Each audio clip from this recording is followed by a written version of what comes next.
इस खबर के प्रायोजक हैं एएस ब्रांडेड लॉट वाला, लाल क्वार्टर, कृष्णनगर, दिल्ली।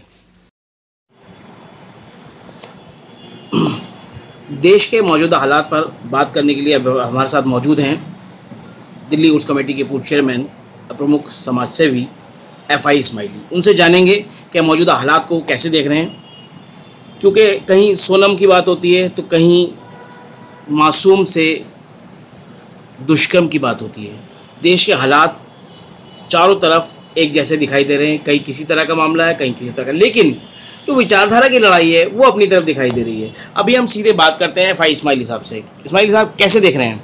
देखिए, सबसे बड़ी बात ये है कि अभी इस समय देश में जो सबसे मुद्दा गरमाया हुआ मुद्दा है वो राजा रघुवंशी और सोनम रघुवंशी का है। बिल्कुल। जिस तरह से ये घटना हुई है, जिस तरह से मेघालय में जाके उनकी हत्या हुई है और एक क्रूर हत्या हुई है और एक विश्वास का बहुत बड़ा विश्वासघात हुआ है। एक मर्डर की बात केवल नहीं है, ये देश और समाज की एक समझिए बहुत बड़ा एक सोच को उजागर करता है, जहाँ पर देश इस घटना से बहुत आहत है।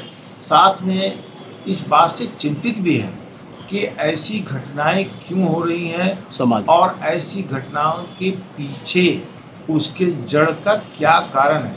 हम अगर भारत के लोग, हम अगर देशवासी ये चाहते हैं कि भी ऐसी घटना दोबारा रिपीट ना हो, ये ना बढ़े, तो हमें इस बात में जाना पड़ेगा कि इस जो एक मानसिकता विकसित हो रही है, जो मेंटल आप समझिए प्रबल वो विकसित हो रहा है, जो सोच पैदा हो रही है, उस सोच के पीछे जड़ क्या है, कारण क्या है। जब तक हम उस कारण और जड़ तक नहीं पहुंचेंगे तब तक ऐसी समस्याओं का निदान नहीं होगा और ये आने वाले समय में ऐसी घटनाएं और देखने को मिलेंगी।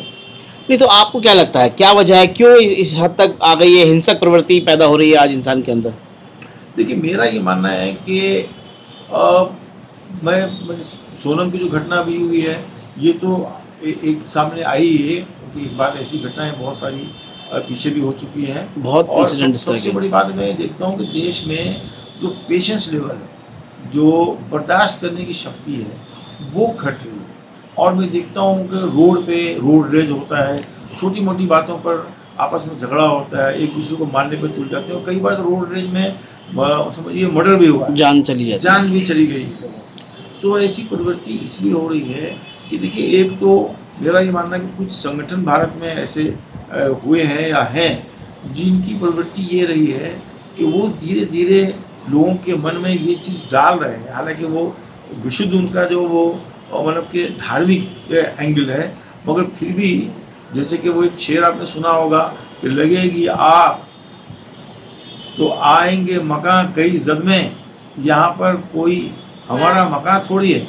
तो वो वाली शेर जो वो बात आती है कि जब आप एक धार्मिक उन्माद की बात करोगे, जब आप एक खास कम्युनिटी को टारगेट करोगे, तो ऐसा होगा कि उस खास कम्युनिटी के अलावा जो दूसरी आपस की कम्युनिटी है उसमें भी झगड़े की प्रवृत्ति पैदा होगी और उसमें भी झगड़ा बढ़ेगा, जिसका एग्जाम्पल आपको धीरे धीरे ये सामने आना शुरू हो रहा है। सर, हिंदुस्तान जो है आपसी सद्भाव भाईचारे की बात हिंदुस्तान के अंदर होती है और ये बात पूरी दुनिया में फैली है, पूरी दुनिया को इस बात को पता है। लेकिन जो आज मौजूदा हालात हो रहे हैं वो ज़रा सी चीज़ों को लेके इस तरह की चीज़ें हो जा रही हैं, लेकिन एक समुदाय विशेष को जो है टारगेट किया जाता है। वो क्या, आप कौन लगता है, कौन लोग हैं, आपको क्या लगता है?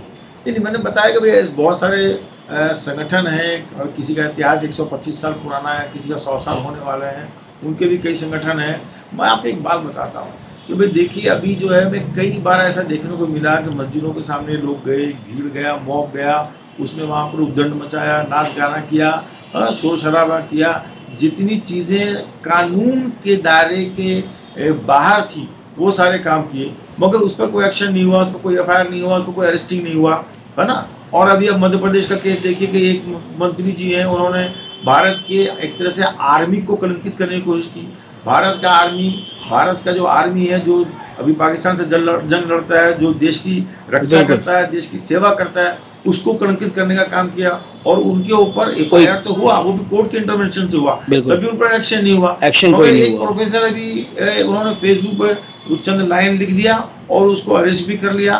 तो ये जो प्रवृत्ति है कि भाई हम एक विशिष्ट समाज से बिलोंग करते हैं, हमारे कुछ छूट है, हम किसी को मार दें, किसी को कुछ कर दें, हमारा कुछ नहीं होगा, हम छूट जाएंगे।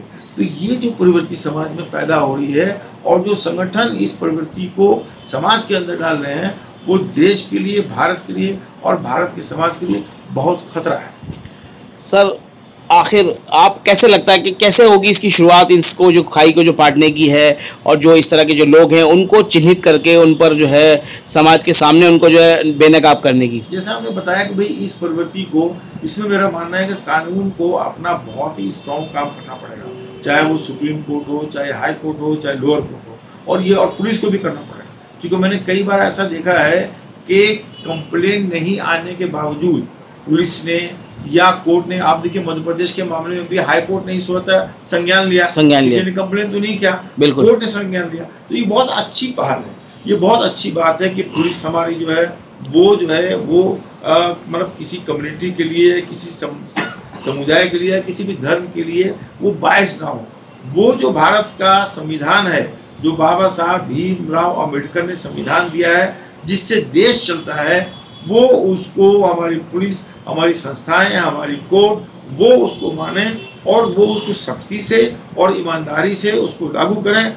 हमारे लिए सभी धर्म के लोग बराबर हैं, चाहे वो हिंदू हो, चाहे मुसलमान हो। अगर कोई गलत करता है, अगर कोई हमारा मुसलमान भाई, अभी आप मुस्तफाबाद का केस देख लें, बिल्कुल, वहां पर एक मुसलमान ने रेप किया है, पूरा मुस्तफाबाद हिंदू मुस्लिम सब उसके खिलाफ खड़ा हो गया है। कोई वहां पर धर्म की बात नहीं कर रहा है, कोई वहां पर मुस्लिम होने की बात नहीं कर रहा है, वहां मुसलमान ही ये डिमांड कर रहा है कि उस लड़की को फांसी होना चाहिए। बिल्कुल ठीक बात है। प्रवृत्ति हमारे देश में होनी चाहिए और ये कोर्ट का और पुलिस का काम होना चाहिए कि वो बिल्कुल निष्पक्ष तरीके से किसी भी चीज की जांच करें, उसमें धर्म आड़े नहीं आना चाहिए, उसमें मुसलमान हिंदू नहीं होना चाहिए।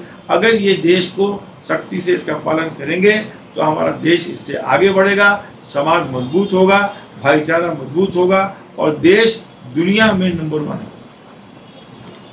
बहुत बहुत शुक्रिया सर।